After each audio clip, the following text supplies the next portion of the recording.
Thanks, everybody. So let's take 2 repetitions of our piano open C 2-ups. We're back with Spitfire Audio and Abbey Road Studio One to show you the process behind recording a sample library. When you're faced with trying to figure out exactly what you need to do to deliver something like this, it can be really overwhelming. The really good thing about the Abbey Road Orchestra is we have the clear definition of what we need to, all the material we need to get through, because we're covering the whole orchestra. The difficult part was figuring out exactly where all of the real kind of good detail lay. We had a few stages. We had kind of a discovery stage at the start where we were figuring out exactly how deep we needed to go, how many dynamic layers we needed, how many round robins we needed, at all times making sure we had more coverage than we've had in the past. But more than that, we were focusing in on areas that we knew we could improve. So focusing in on legatos, focusing in on making sure that each performance was really specific to what we were trying to achieve for each pass. So all of those early planning stages were a mixture of making sure we had all bases covered, but also making sure that some specifics were really fine-tuned as well. So you start with the full orchestra and understanding kind of the cut downs and what you want each pack to deliver. But then within that, it's a case of kind of really deeply understanding each technique and how that relates to the instrument is being performed on, any tweaks that need to be made within that. We came in for a lot of R&D for all of the different sections, and really just wanted to get to a point where we deeply understood how to convey the full picture of each instrument. When recording orchestral libraries, the common practice is to record each section individually. This used to be a very different process to cinematic recording. However, nowadays, both sessions are recorded in a very similar manner. Well, I know those early scores, it was very common to record the entire orchestra at once, to picture, probably a choir as well. Whereas now it's kind of very common to maybe you do the strings separately to the brass, separately to the percussion. The composer and the director want complete control in the dub. So, you know, say you're competing against dialogue and all these sound effects in the final mix dub, you kind of want that ability to kind of bring the percussion up a bit more, or bring the horns up a bit more, or make more room for the dialogue if the music is too much, you know, which I guess you wouldn't have had those options back in the early days, but now it's very common to do things separately. You know, well, I'm fortunate enough to remember the times where we used to record everything all at once, you know, and it without headphones and, you know, to streamers using a big projector.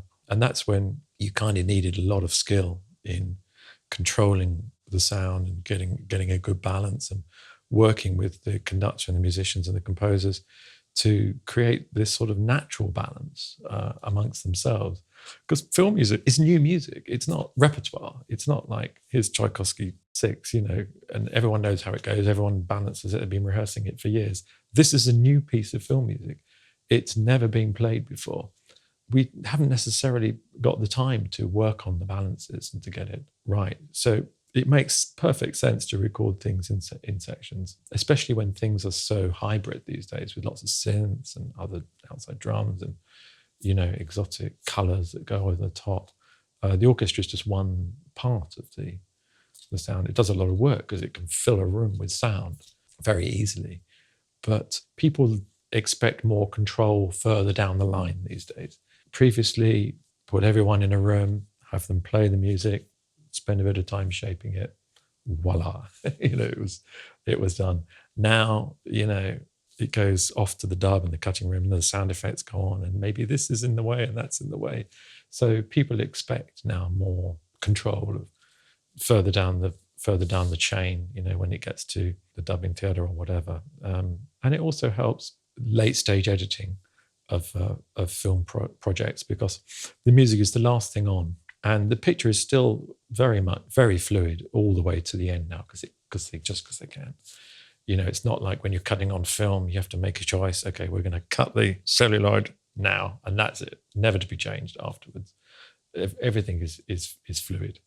So recording music in sections helps the editing process later, because you can disguise edits, by staggering the sections and departments.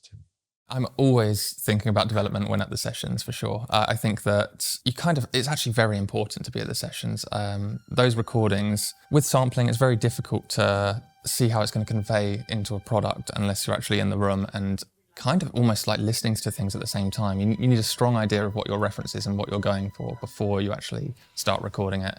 You need to listen out to every little thing, even a sustained sample. At the very front, how the players start that note is really important. How the players tail off at the end of that note, if we want them to tail off. There's all these different factors, and you're imagining we're doing that for every single note across the whole range, sometimes multiple times, depending on the length of the technique. Things that have multiple round robins, so that's multiple of the same recording, like a staccato. You obviously wouldn't just record one of those the way that they're performed, so you record quite a lot. For every single one of those, you're listening out for the release, the note off, basically, and how that room decays.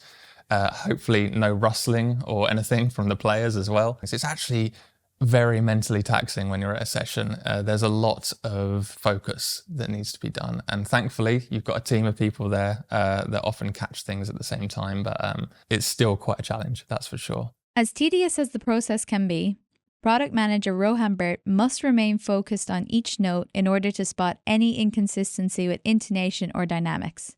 It's also important to have open communication between the live room and the control room. Great. Thanks. It's myself and Harry largely that are producing the sessions, listening to all the takes, and we're on the talk back. So we've got a direct feed to the players, running through the instructions. If there's any particular nuances in the chart that we want to explain, any ways of delivering that. Yeah, well, so we could probably finish these charts are about 20-ish minutes. Yeah. So if we finish these shorts, Yeah. that's about an hour. Great. And then we'd probably have 10-15 minutes, maybe just at the end of this session, then just to That's the way to play some long stuff, just to look at. Okay, cool. That's the way to do Let's try that. Yeah. And a lot of the time, there's a lot of back and forth between ourselves and the players as well, just trying to find out where certain pinch points are, because they're the experts, and there might be a particular section of a chart that has got some difficult fingering or some particularly difficult performance implications. So we'll work with them to try and find a way that means that we can get the most expressive performances that makes it also comfortable for them. Harry, do you have like a general sort of pitch reference in there? How are we? Globally? Yeah. We do, although it's not super accurate. Yeah. Honestly, it really is mostly to do with your intonation with each other. Sure, yeah. Okay. I'm fairly sensitive to pitch stuff, and I haven't really felt it dipping. It's felt like it's not been, we've not been like creeping downwards, I don't think. Not to a noticeable level. Or upwards. No. Okay. Is it particularly the F sharp that you're worried about? I feel a bit different to yesterday. It's probably a combination of things. Okay, yeah. I mean, it's so. If you, for the avoidance of doubt, if you just give us a sustained F sharp, then we'll at least be able to have a look on our tuney thing. Yeah, on then. Let's do that. Look at where we think it should go, and then. Sorry.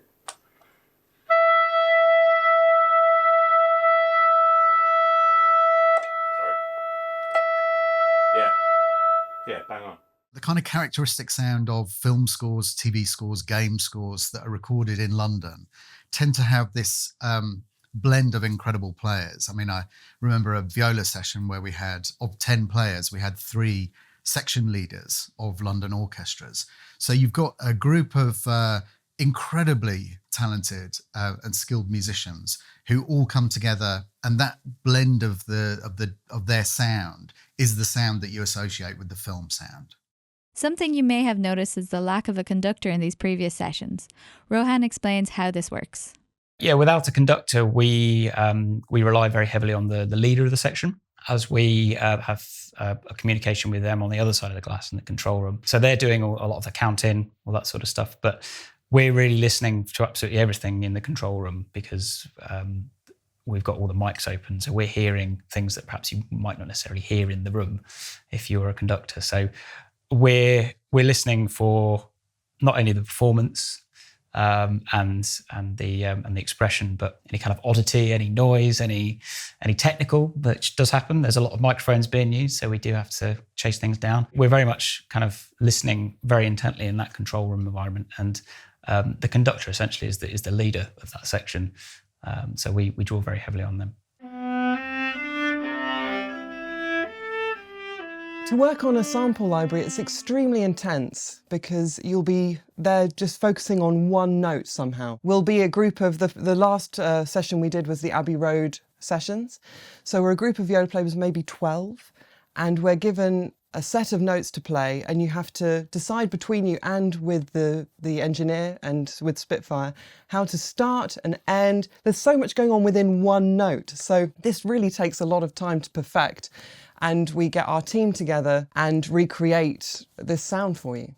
It's a long session, and sampling sessions are probably very, very different to what they normally would do here when they're recording pieces of music. They wouldn't be playing consistently one part for up to 2 hours. There'd be variations within that. So the sampling kind of challenge for them is very very different. That's one of our jobs as well. Is that there's that dialogue between the players and just kind of understanding how we get the best performances from them in a way that is comfortable as well. We were focusing in really closely to try and make sure that we could make it more comfortable for the players so that the performance would be better or more close to what you'd expect from a score, but also that we could really highlight the in-between parts that were missing in other libraries. And so it was a really intense process that we'd learned a lot from and spent a long time just kind of recursively working through and solving problems and making sure that we knew when it got through development that we would have actually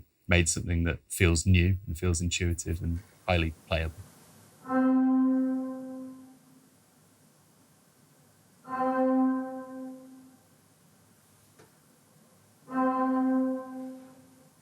Great. Well done, everybody. Let's break there. Thanks very much. See you in 15. So I think of it like a vertical way of recording, which is the depth of the recording. So think of that in terms of dynamics. So you record them playing at the very softest and then the very loudest and everything in between there. And that is how I think of it as vertical. And then horizontal is kind of grabbing different techniques for each instrument and what we're going to grab there. Obviously, we have a certain amount of time and a certain amount of session time, and also the dev work that's going to come in at the end is all planned out. So we need to work out exactly how deep do we want to record this specific technique, and then how much on the other ones as well, things like that. One of the nicest things about working with Abbey Road and with large studios generally is that you're working with the best people in the world at their job. And working with Mirik and Simon and all the players that we have here is just absolutely fantastic. It allows us to focus on our side of the job because you know that what you're getting back is absolutely of the highest quality. In the next chapter, we explore the process of mixing the audio and developing a plugin. See you next time.